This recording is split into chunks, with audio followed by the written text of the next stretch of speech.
Welcome to AZ TechCast, sponsored by the Arizona Technology Council, with your hosts, Steve Zylstra and Karen Nowicki. AZ TechCast is dedicated to covering innovation and technology in Arizona and beyond.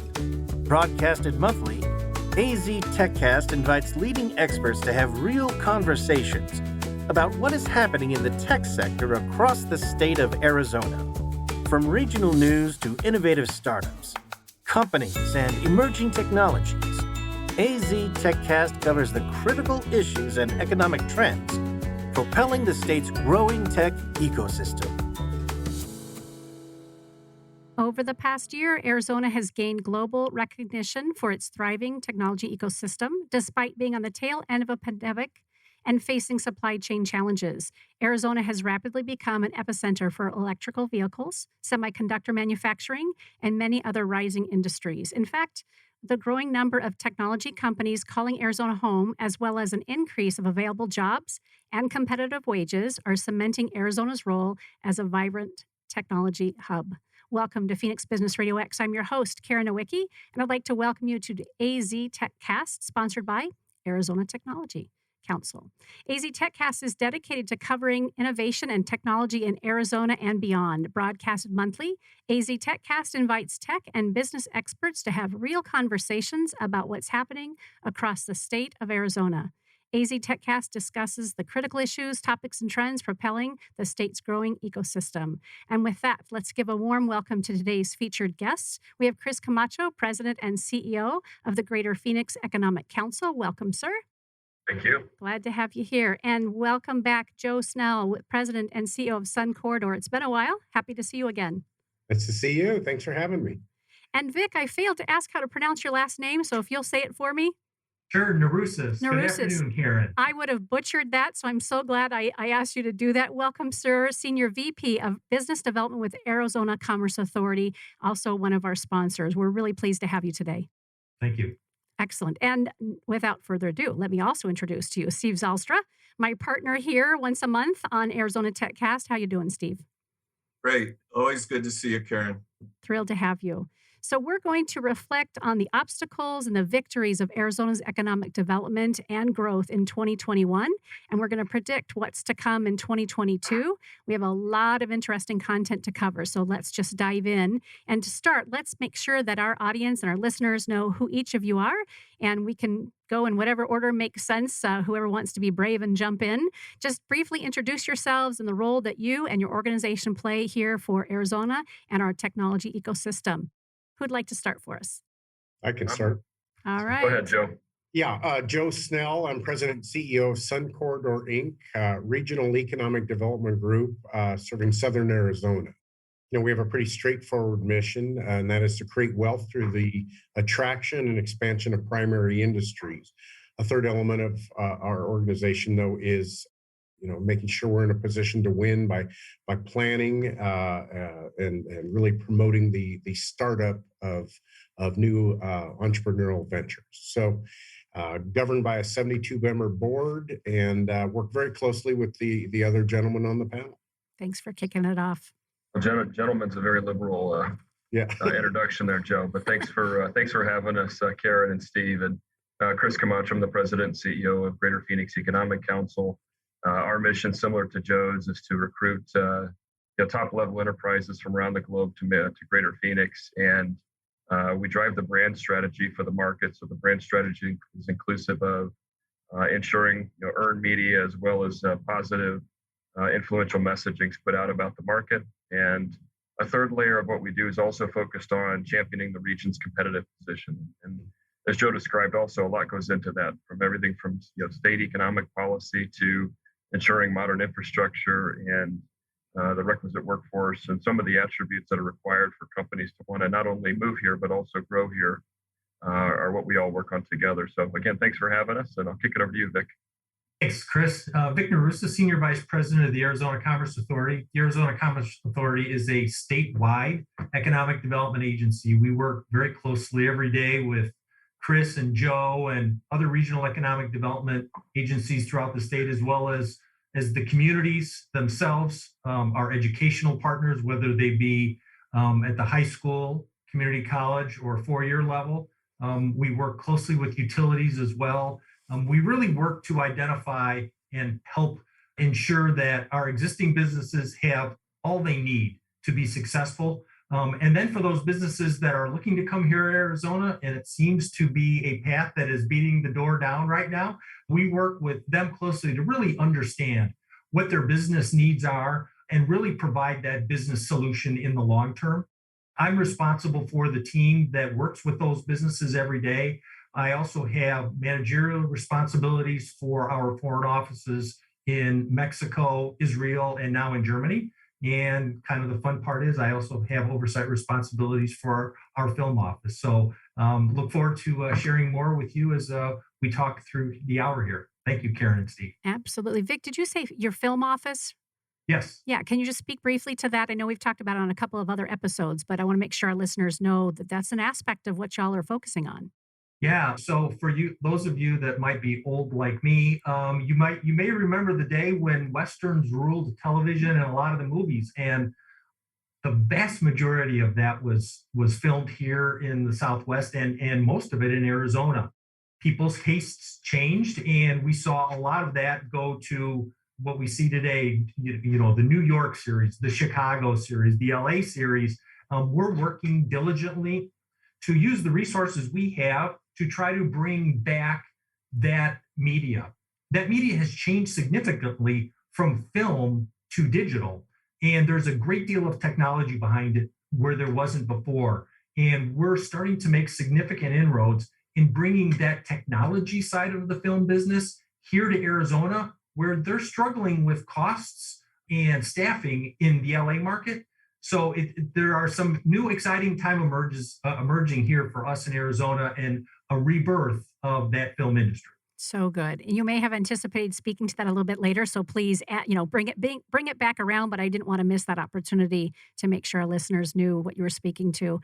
And I know all of you are familiar with Steve, and there's Arizona Technology Council. But for our listeners who might be coming on for the first time here to listen to one of you, we want to make sure that they also know about the great work that Steve and his team are up to. So, Steve, please introduce yourself and your organizations, plural. Thank you, Karen.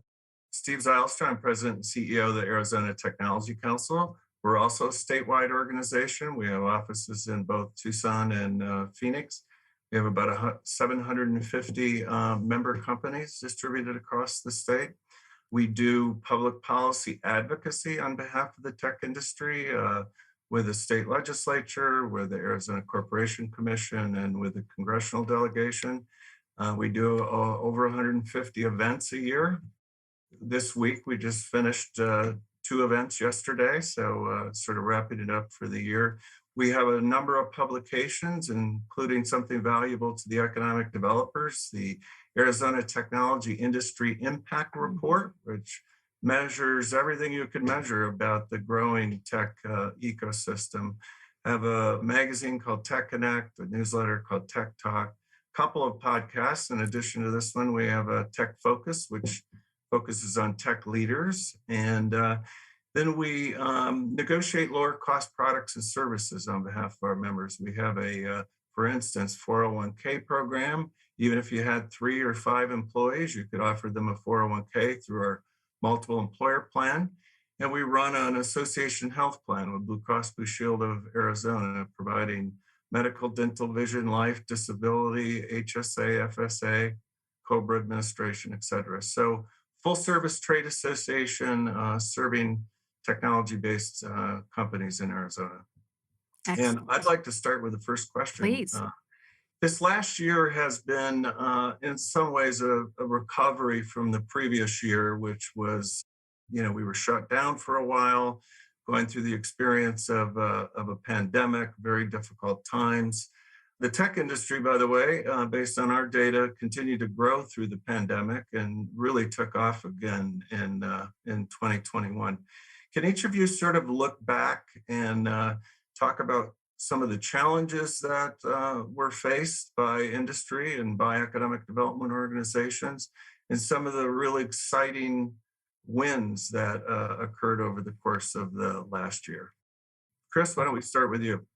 Yeah, well, the last year feels like a blur, I'm sure, to all of us because it was very challenging, and in most often cases, I think the economic development discipline, much like small businesses, were driven to new areas that historically we hadn't spent a lot of time in. So I'll start with small business resiliency, and certainly, what we observed through second and third quarter of the pandemic in 2020 was that the access to capital was of supreme need for survival. Arizona's main base of industry is small business, and we saw very significant challenges to our Main Street businesses across our communities, and I'm sure around the state. And so there was a tremendous amount of partnership that was orchestrated between the Tech Council, ACA. Many organizations came together to help address the delivery system around the Paycheck Protection Program. While I think everyone would say it was imperfect in that a significant amount of resource coming through and supported by Congress, then dispersed, directly to the banks in the first and second rounds. It's a very complex process to actually get to those small businesses that were in the most need. And so in many respects, that was your small business entrepreneurs and the minority communities. And so we're reaching out to CDFIs and other peer organizations, different hat from our normalized experience of recruiting some of the top global companies to the market. This was a total inverse experience, but we realized back then how important to getting these kind of small businesses because of the employee base, and certainly small businesses being the lifeblood of our community, how critical that was. Now, if you fast forward to where we stood about in third quarter of this in this year in 2021, in August, Greater Phoenix experienced full recovery from the jobs impact. So the 242,000 or so jobs that were lost, we sped back into that, and I give the governor a lot of credit. Certainly, the teams here on the line work collaboratively around the state to ensure that not only are we recruiting companies, because that's what we'll continue to do, but cultivating an environment that enables these companies to be successful. And I think we were on the building blocks of that.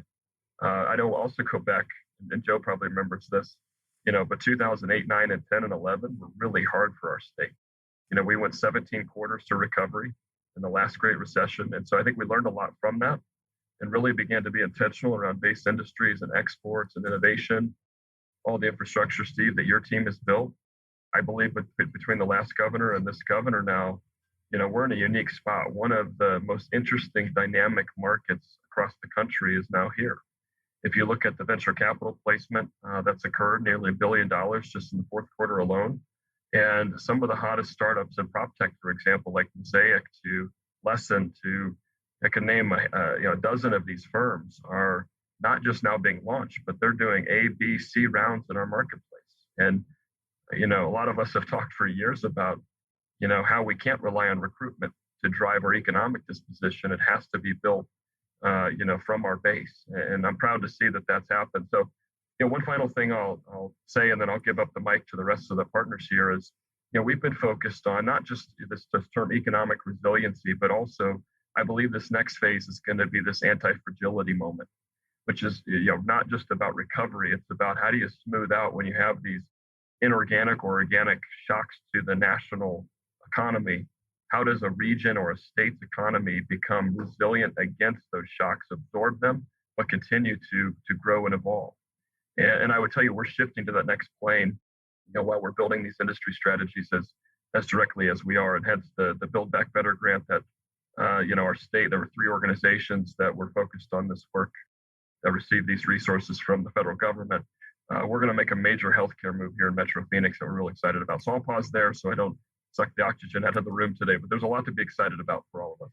Great Karen, start. I just want to mention that GPAC represents 22 or 23 cities that make up Greater Phoenix. And we'll go to Joe next. Joe represents the Greater Tucson area, but some additional counties as well in southern Arizona. So Joe, tell us what was going on in Tucson this year. Chris covered a large majority of what I want to talk about, but he did it eloquently. So that's good. He's right. 2020, seeing the transition, we all know it was defined by business closures, shutdowns, uncertainties.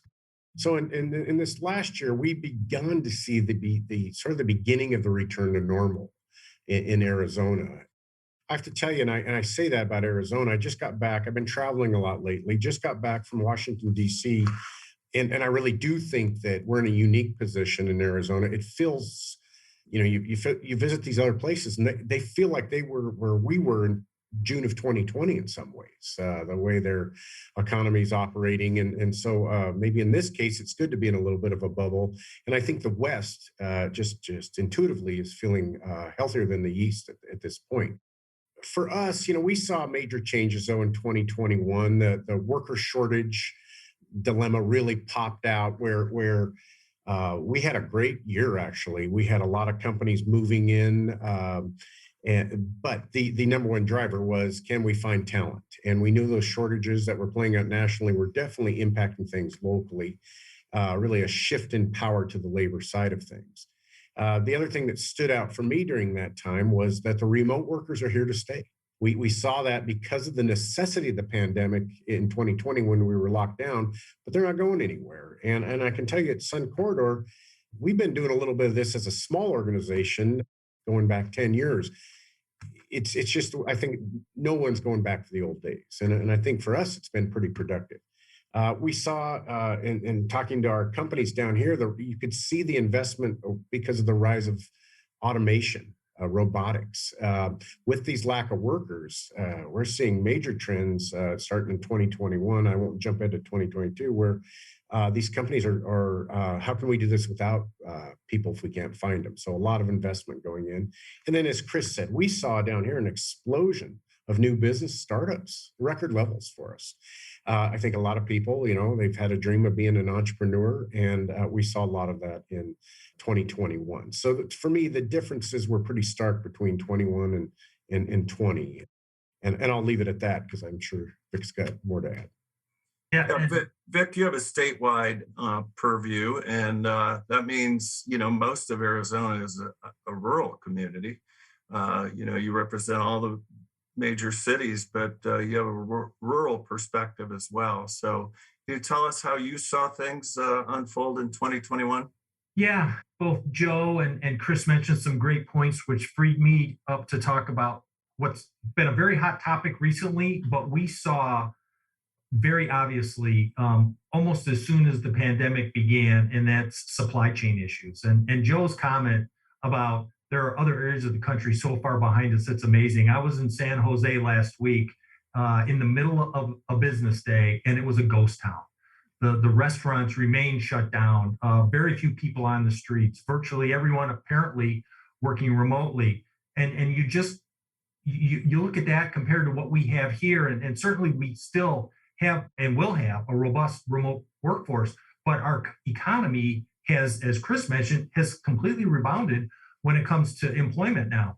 But it's that supply chain, I think, that is one of the significant differences between 2020 and 2021. We saw very early on threats to supply chain occur because of the pandemic. And we began to shift our focus away from what had been very successful for us at the Arizona Commerce Authority and bringing in very high-paying office jobs for many years. We began to focus much more and almost exclusively on high-tech manufacturing. And in particular sectors where Arizona lines up well, not just in the Phoenix area or the Tucson area, but across the entire state. So it's areas like semiconductor or next-gen transportation, whether it's in the air or on the ground, batteries, and how that's just affecting so many things around the world. And then you tie the geopolitical concerns going on around the world further impacting supply chain. It has created for us a level of economic activity, not only in the metropolitan areas, but around the entire state that we have not seen in our careers. And it is exciting times. We are literally at a point where our activities in the past year and the next 2 or 3 years going forward will significantly transform what the state of Arizona looks like for the next decade or two. I think what that also did was it brought us together as economic development, as business, as education, as utilities, even closer. We are known across the country for our collaboration. And I think sometimes we take that for granted, but it's because of that collaboration, people come to this state For the fourth year out of the last 6, Maricopa County is the fastest growing county in the country. And while there are workforce challenges around the country, a growing population is the foundation of a growing workforce. And we have one of the most amazing stories to tell with a growing population that fuels that workforce. But tying that together with our educational partners at the high school, community college, and 4-year level puts us at such an advantage compared to so many places around the country, not only to attract businesses, but to allow our existing businesses here to grow and thrive as well. So the pandemic accelerated so many things, and it brought out the best in us here that really make us known for some of the most unique things in the country. Are there any other challenges that you guys hadn't highlighted in that kind of look back that we were forced to face in 2021? Are there any that you think of that we need to highlight? I would say there's one that's still looming. It's still an issue. Is the connectedness of predominantly low-income families to broadband. That was certainly underscored by COVID and lack of access. And again, I think the state's done a lot of programmatic and investment infrastructure to help drive against that. But this is not an Arizona-only issue. But you look at urban and rural, but even dense urban low-income households. I think that was a wake-up call for many in the school districts as well. That we were seeing across the country, but also here in our hometown. These families having to drive to Starbucks or McDonald's to garner access to broadband or Wi-Fi to perform homework duties. And it's hard to believe in the country we live in, that's what we're dealing with. So, I know there's a lot of programmatic work underway, but to further what Vic said, I think about how this market can tackle key issues. And I think that also then drives into the work we're doing in education innovation. And without inherent and direct collaboration, none of this could be done. And so, the fact that when I remember it's probably the first part of the second quarter in 2020, I was talking with Chad Geston about Phoenix Union High School District and how real was this? How real was this issue for high school students? And he said, Chris, this is, just think about if we don't do this well, this could be 2 or 3 year setback. And, in terms of not having prepared students to move on through the high school ranks. And so, again, I applaud Greater Phoenix Chamber of Commerce, for example, many other partner organizations that came together to do hardware drives, but then also Cox and many other organizations stepped up to address that digital divide. And it wasn't just a buzzword that was overused. It's something that I saw with City of Phoenix and many other organizations to address the issues. And that's, again, I think that's what we're all about. So great. The Tech Council actually did a hardware drive as well among our members. And the tech industry was incredible in, providing masks, setting up manufacturing, offering manufacturing space for PPE and things of that sort in both Phoenix and Tucson.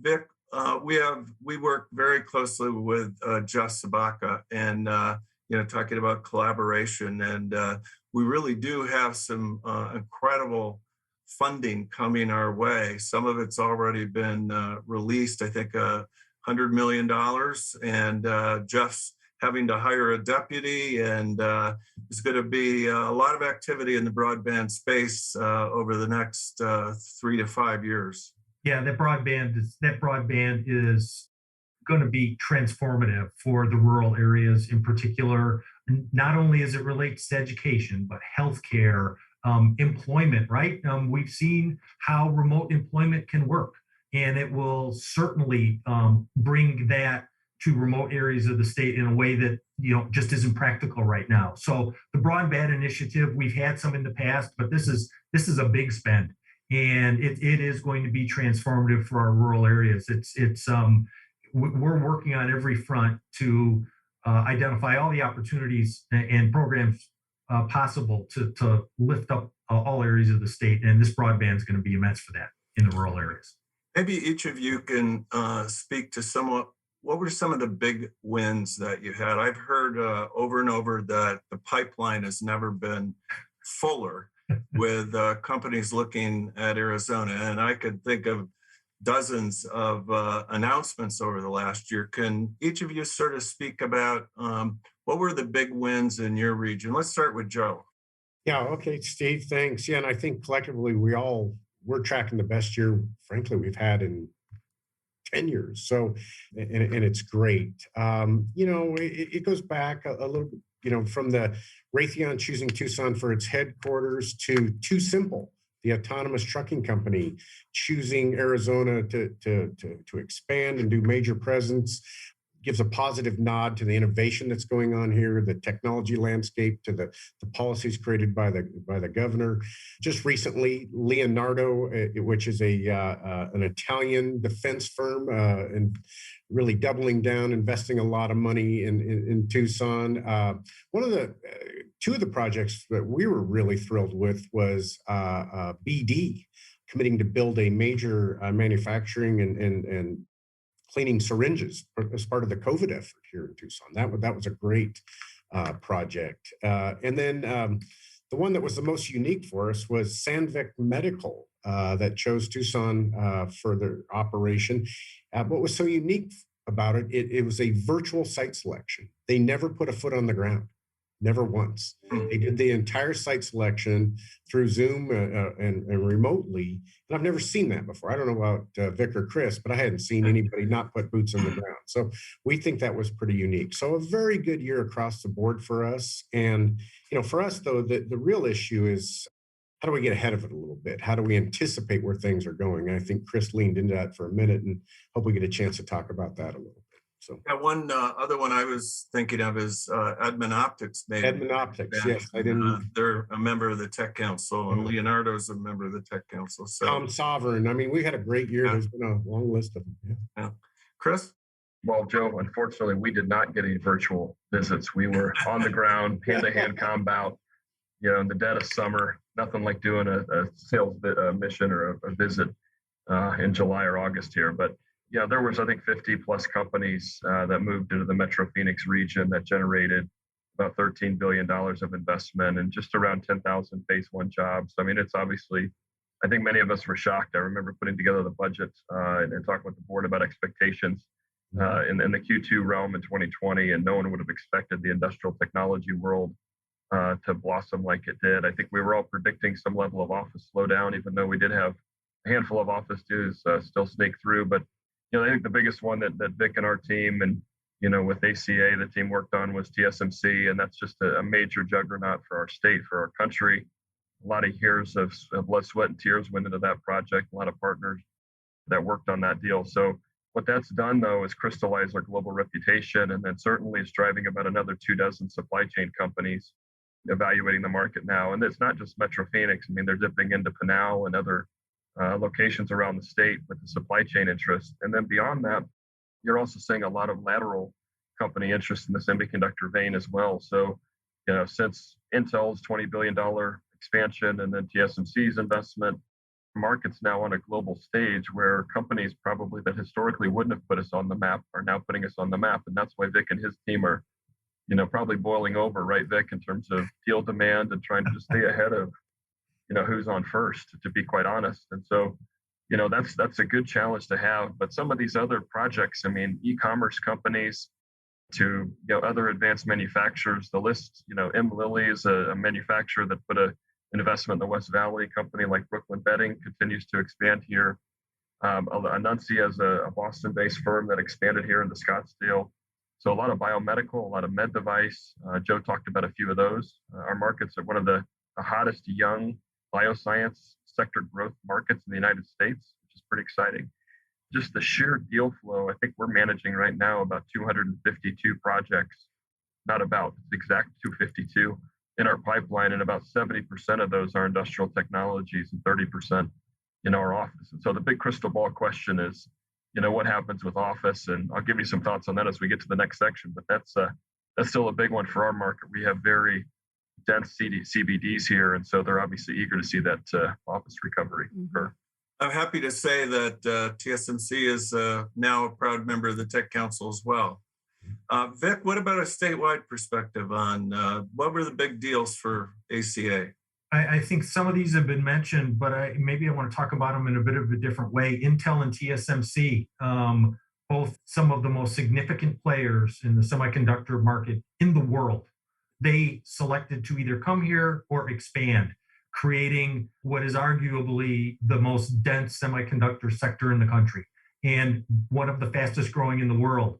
Sometimes these conversations sound a little nerdy and clinical about economic development, but the real issue behind TSMC and Intel is that's 5,000 plus very good paying jobs with immense career opportunities. Just think 5,000 families are going to be better off because of those two projects. It is incredibly powerful. And then you think about all the supply chain companies that are following them.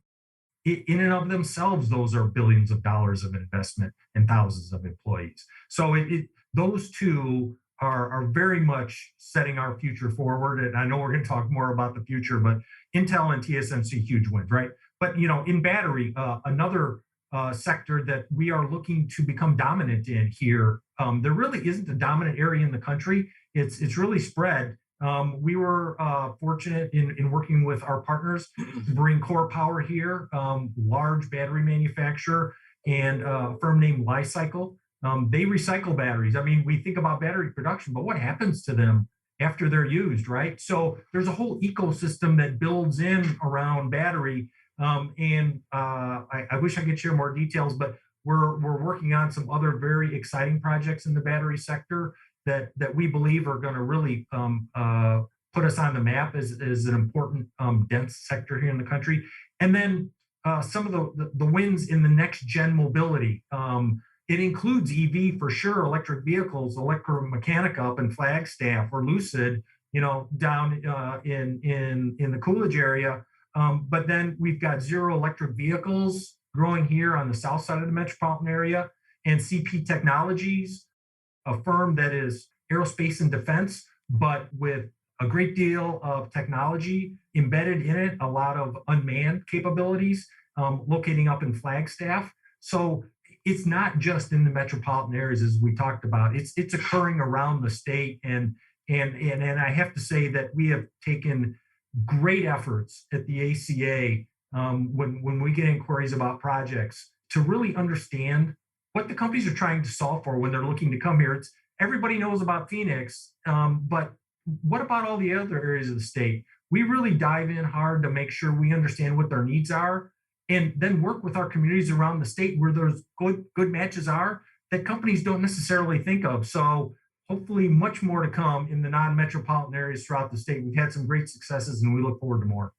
Yeah, and CP is a member, of course, up in Prescott. And of course, you didn't mention Nikola, which is really making some great progress too, actually, in Coolidge. Quickly tell you my Lucid story. So I was there when they first came to the state. I was there when they broke ground. And then I got invited to the recent opening where they showcased the facility. I was the first person outside an employee of the company to drive one of the vehicles, the top end Dream, I think it is. And what an incredible vehicle. Some of you know I have a Corvette, which is 0 to 60 in 2.8 seconds. That vehicle's 2.5 seconds. Oh. It's unbelievable. Well, and it's amazing what they're doing down there at Lucid, right? Car of the year. Unbelievable. Put us on the map, right? Yeah, Motor Trend Car of the Year. And 520, I think, is the range of the vehicle, which is incredible for an electric vehicle. Yeah. Karen, you want to sort of begin taking us into the future and talking about what's ahead of us? Absolutely. Let's do that in just a moment. Before we do, I always promise our sponsors that we'll have an opportunity to hear from them. And we're grateful to have Vic with us, again, Senior VP of Business Development with Arizona Commerce Authority. So let's hear from his team. Our streamlined pro-business approach helps you achieve more by putting less between you and future success. Less red tape, lower taxes, less distance separating you from the tech leaders of tomorrow. This innovative ecosystem will supply your business with tools and resources to compete in the 21st century and beyond. But your future is more than just business success. In Arizona, the lifestyle you want is at your fingertips. Explore cities known for their Southwest heritage and modern vision. Enjoy beautiful scenery and endless outdoor activities on land, water, or snow. And if you're looking for a little friendly competition, we've got plenty of teams to choose from. With constant sunshine, vibrant culture, and natural wonder, Arizona provides a style of living that's entirely unique. People from all over the world call our state home. From student leaders who fill the classrooms of our top-ranked universities, to a skilled and abundant workforce that's ready for what's next. To the neighbors, friends, and peers we interact with daily, Arizonans are united by a pioneering spirit that moves us forward. So as you look to the future, know that it's filled with the perfect balance of innovation and high-quality living that makes life better here.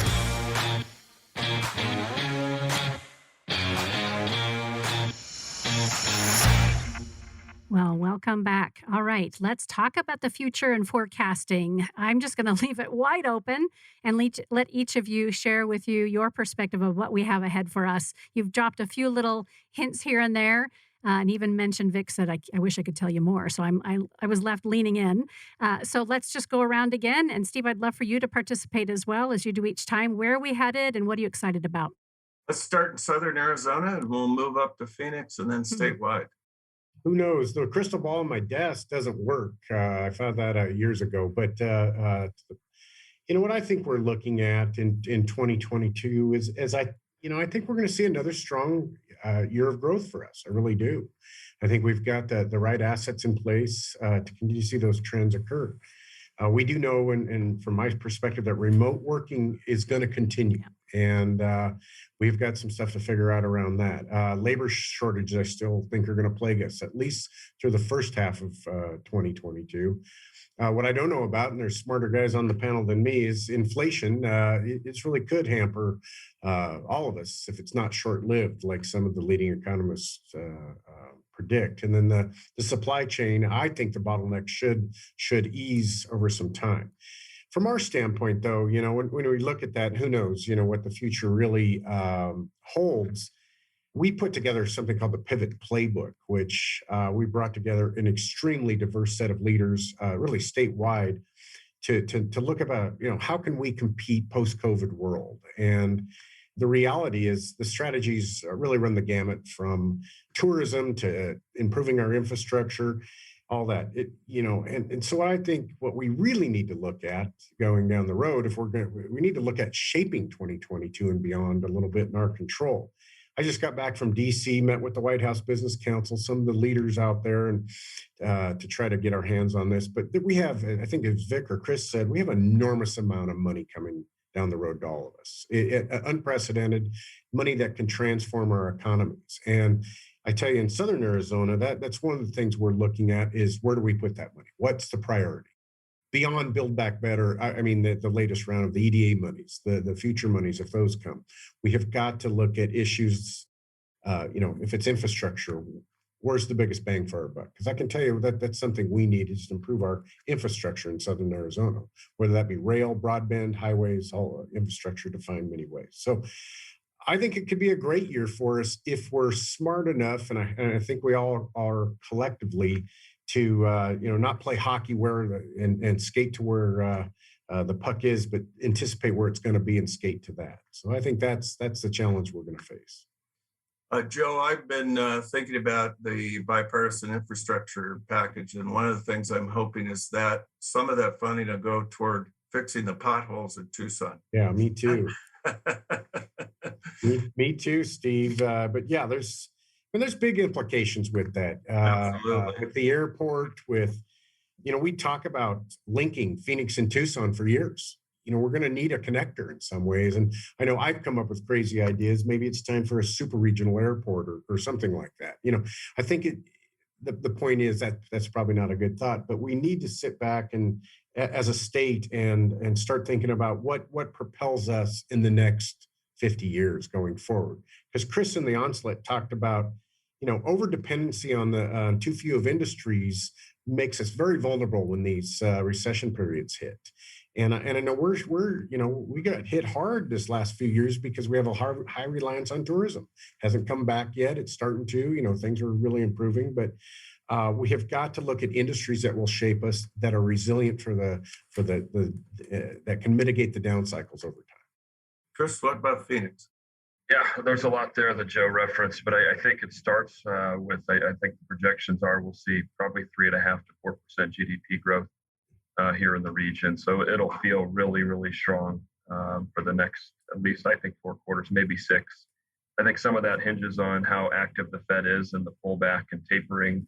If you see, the Fed deciding not to, backstop the corporate bond market, and you see the 3-phase interest rate move with the attempt to address inflation, I do think you'll see, to Joe's point about the transitory inflation, I think that's a moment in time. I don't think this stays long term. But to the point about supply chain disruption, I mean, I see very, very important implications that could arise for the Arizona and Mexico relationship. If you look at LA Long Beach ports, the congestion that still exists there, and it's predicted to exist for another at least 2 quarters. There's going to be opportunities, I think, to fortify the North American competitiveness position, in part as the U.S. and China try to figure out how we'll work together in the future or not work together in the future. And then you have, other parts of the APAC supply chain needing to get, albeit consumer products or supply chain products, into our U.S. companies. And that bottleneck, I think, creates tremendous opportunities in the 4 or 5 ports in Mexico that AMLO has been talking about upgrading. So, there's tremendous, I think, near-term potential. When I say near-term, I think the next decade or decade and a half opportunity for Mexico to play a vital role in how we compete, globally as a manufacturing mecca. And, as Vic would underscore, the importance for Lucid Motors, Steve, as you mentioned, having that base of Sonoran auto suppliers and contract manufacturing capacity, made this market really interesting for them, among other reasons.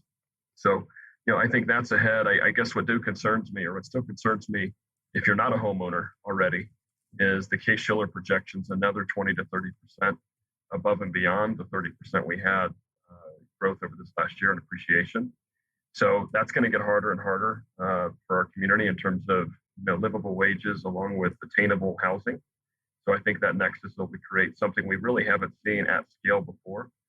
And I'd say on the positive side, the tailwinds, I'm not so focused on population growth. I think that's an additive and helpful aspect of the economy, but we are seeing a pretty dramatic shift in the technology war around areas like we talked about, industrial technology, AI. I won't get deep into those now, but these other areas like in software and prop tech and med tech that I do believe, as Joe described, much more virtual, much more remote, having the lifestyle attributes we have, I think are going to play to our advantage. So you have this really unique kind of puzzle that we're putting together. And just last week, if you're interested, any of the audience is interested, we held the second of a 2-phase forum focused on kind of the economic imperatives of the market and what are the next 10 years worth of steps we need to make to fortify kind of the broader economy. Some of them are anchored in education and Title I schools, while others are talking about environmental resiliency. These are all issues that we're going to have to tackle, and probably more realistically at the regional level or hyper-local level, where cities, obviously are the rubber meets the road at that point. So it's going to take that unity and collaboration that was discussed to tackle these issues head on. But I will tell you, I think it was mentioned, go travel somewhere else. As hard as we think we have it, go travel to another economy and talk about what they're dealing with in Tampa. Or talk about what they're dealing with in Columbus, Ohio.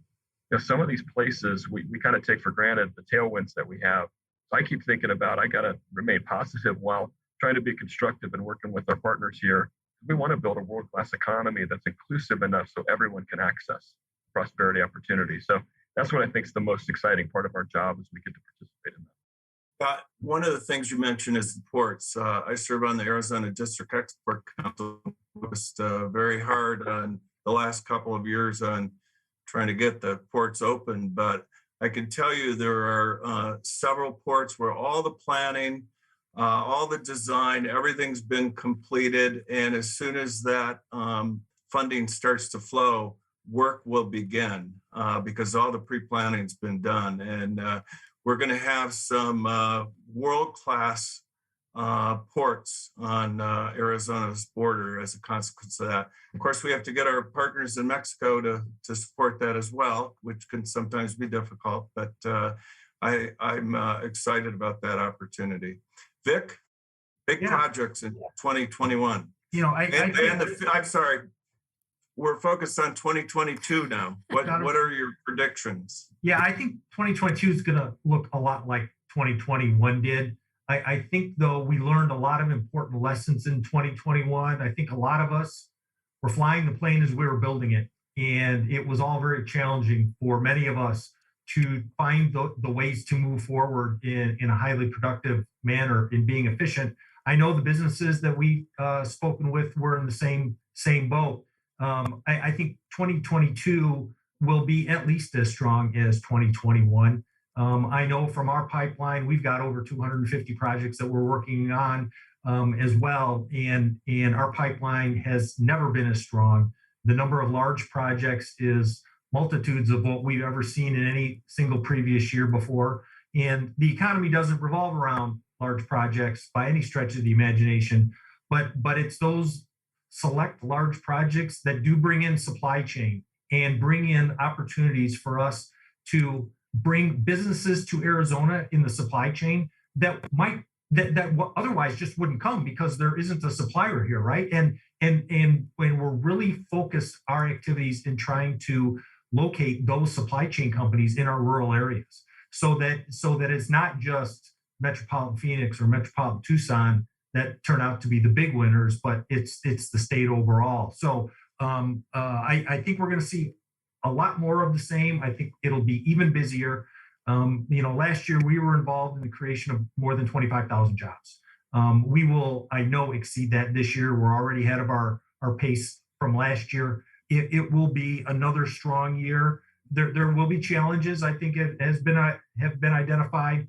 Workforce will be a challenge here, but it's a challenge everywhere. I think we're uniquely positioned among probably the strongest areas of the country to be able to deliver workforce, not only in number, but in the types that are needed. I got to tell you, we have an educational system here that gets it far more than just about any other state in the country. And we have educational systems that are at scale that are like no other educational systems in the country. Just as an example, Maricopa Community College, 200,000 enrolled in the system, right? No larger community college system in the country. That's critically important for these companies that are looking to increasingly have that technology-oriented production workforce, and they find that they have to go to multitudes of community colleges and other markets to get that done. And unfortunately, in most areas of the country, there's not that history of working together like we have here to be able to deliver that workforce. So, and then certainly ASU, U of A, Northern, all the other four-year universities, what they do at scale and the quality and the focus in working with business, not only on the educational side, but on the research side, is going to position us, I think, to be far more resilient in future economic downturns than we have in the past, and smooth out those dips as well. So I'm very bullish on 2022. Chris began to talk about some social issues related to housing. George Floyd created an upsurge in interest in diversity, inclusion, and equity like nothing I've ever seen in my lifetime. And the business community is really taking it seriously for the first time that I can remember. It has to have affected the economic development community as well. Can each of you speak to, initiatives you have around DEI, how you're addressing this? It's important to the future of our economy and to our society. And love to hear your thinking and anything programmatically that you're focusing on. Anyone wants to go first? Yeah, I'm happy to jump in. So, there's obviously been a lot done in the region and the community and obviously around the state in this regard, but there's still tremendous amount of work, Steve, as you mentioned, to do. A couple of examples, there's been, I think, more formative partnerships established between the Black Chamber of Commerce, the state of Black Arizona, along with a number of the other organizations like Hispanic Chamber and what Monica's doing, and a couple of concrete examples of the work that's been conducted, as we were aligning our work with the state of Black Arizona, for example, is trying to grasp what kind of impact has COVID and then the coinciding economic hardship, how has that affected minority-owned businesses and small business in particular? And through a partnership with Saniqua's team, we were able to develop this report, which obviously led to a tremendous amount of dialogue and I hope more action on the needs for capital access, the needs for mentorship and small business guidance. And there's still a tremendous amount of work going on there. I know that the state and other resources with boot camps and a variety of strategies underway, but specifically in the BIPOC community, I'll give you one example. There's a dynamic woman named Velma Trahan that's bringing her Millionaire Mastermind Academy to the market. And she's put hundreds of minority small business leaders through her program with pretty tremendous results. And so, part of it's that, part of it's, we had this Asian business roundtable with some of the Asian leaders in the market to focus on the multicultural reception of TSMC families. So again, when you think about, Vic mentioned it, we're talking thousands of new families coming to market. How can we ensure that these Taiwanese families, some of which don't speak English, some of them for the first time are moving to the United States, how can we outline and map out the cultural assets and ensure that they have an integration moment that will pretend the other Asian families coming with the supply chain partners, for example. So we're trying to get ahead of a lot of these issues. I'll give you one final thought here too. We've been working, and Steve, I know you have too, with One Community and in that team there with Angela and supporting local non-discrimination ordinances. And this started years ago when we were talking about our clients wanting to see our market respond to non-discrimination approaches and more inclusive policies around these areas. And so I think we have 10 or so of those passed through local jurisdictions. All of this feeds into what I believe the George Floyd moment did for a lot of us, for us to pause, reflect on the moment, lean into tough issues together, break down barriers that existed in our community. And I do think, as a collaborative as we are, I do think we're going to come out of this much stronger. But I do believe we've got to be, as I see there's a light reflecting behind me, we've got to be much more intentional. And we must, put our money where our mouth is in terms of resource investment. And so that's what I do believe the next few chapters of Arizona's economy in terms of inclusive economic development can require. And we're going to need champions to lead this conversation and, be stalwart supporters of it. So we're going to continue to do that as an organization and partner with many peers in the market. Clearly, the universe agrees with Chris because he's got this beautiful beam of light above him. Sorry about that. No, it was perfection. It was just perfect. Listen, I want to hear, obviously, from Joe and Vic on the same topic as well. I also want to be mindful of your time because I know you're all extremely busy people. So about 5 minutes left, and I also want to make sure we have time to give a shout out to other sponsors. So Joe or Vic, what are your thoughts again around diversity, inclusion, and what are we working on? Well, I'll just jump in real quick because I think Chris really eloquently framed it. We have an opportunity. We're sitting in a state that's diverse in nature based on our population base. Chris said something that I picked up on. We have to be thoughtful and purposeful, though, on this. We have to really put a lot of calories to make this happen. And I can tell you, we've begun to lean into this with a lot more work ahead of us. But I mentioned our Pivot Playbook, which is a plan for the future. Well, there's a connecting theme that runs throughout it, and that is making sure that we're equitable, that we're inclusive. That didn't exist 10 years ago with those kind of words really driving things. And a couple examples. As I said earlier, we know that we're going to have to significantly invest in our communities. And in Southern Arizona, we are taking a look at that investment and purposely looking to drive investment to geographies that could promote better inclusion and equity. Some areas that just haven't had that investment. And so that's something very intentional between all the cities, the county, and the private sector here. The other thing that it seems simple, but it's not, it's very critical, is we're all in expanding our stakeholder base to better reflect who we should be in the future. So voices that in economic development, at least in Southern Arizona, haven't normally been at the table are now at the table helping define what the future looks like. And then I think it was Chris said it earlier, the last piece is connectivity for all. This broadband initiative that Vic talked about, I think it was really important that nobody's isolated. So I'll shut up with that, but very important to us. Perfect. I'll try to answer in like 30 seconds. 3 specific things. The broadband, as Joe mentioned, critically important to our rural areas and our Native American communities, right? Our manufacturing extensionship program and our small business programs to help our small businesses become more competitive and grow and thrive, not only in Arizona and around the world, but then also our boot camps for small business. We've had over 10,000 people attend these boot camps in the last year and a half. And it connects our entrepreneurs and our small business leaders with local experts to help them bring their ideas and their businesses forward to grow and thrive again. So 3 specific examples of how at the ACA with our partners, we're working to bring more people to the table than ever have before. Great. Steve, I'm going to let you say a last word, but before we do that, let's give a shout out to our 2021 Tech Advocate sponsor, JDH Insights. Thank you, JDH Insights, for being our 2021 Tech Advocate sponsor.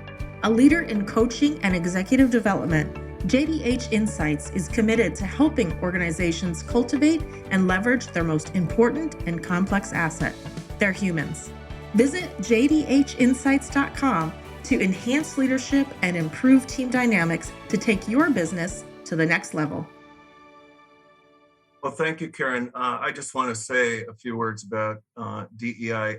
We have run a tech inclusion forum for over 4 years, which focuses on really tough issues around DEI, including things like racism. And we've had some incredible programming over the years. And that used to be a Women in the Workforce Committee, but the women themselves decided to expand it to be more inclusive. And it's been spectacular. People who are trying to tackle these issues within their own organizations have been speakers. We have a page on our website that provides our thoughts on DEI. We have written many articles on the subject.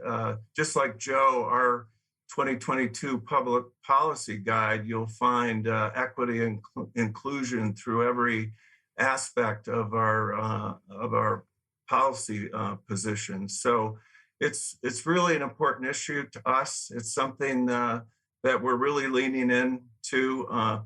Just so happens that the woman that I hired to run my Tucson office, Carla Morales, used to head the DEI initiatives for the University of Arizona. So we have some onboard expertise, if you will. And we work with the Black Chamber and both Hispanic chambers and with One Community and so on. So in fact, our position on DEI, we ran it by those folks, right, to get outside view on what we were thinking. So I think it's a unique opportunity in our lifetime to really make change in this country. And from what I see, it's being driven by the business community, which is pretty cool.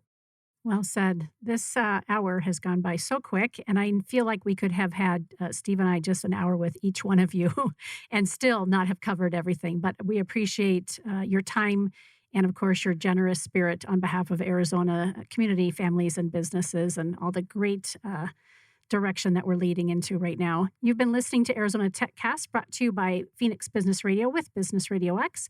If you're interested in being a podcast participant or a sponsor for the Council's AZ TechCast, please contact marketing@aztechcouncil.org to lock in your opportunity to further position you as a tech expert, influencer, or innovator. Until next time, Karen Nowicki, thank you so much for joining us on AZ TechCast. Thank you for joining us for this episode of AZ TechCast with Arizona Technology Council, featuring leading tech and business experts that help influence and shape our great state and the industries they serve.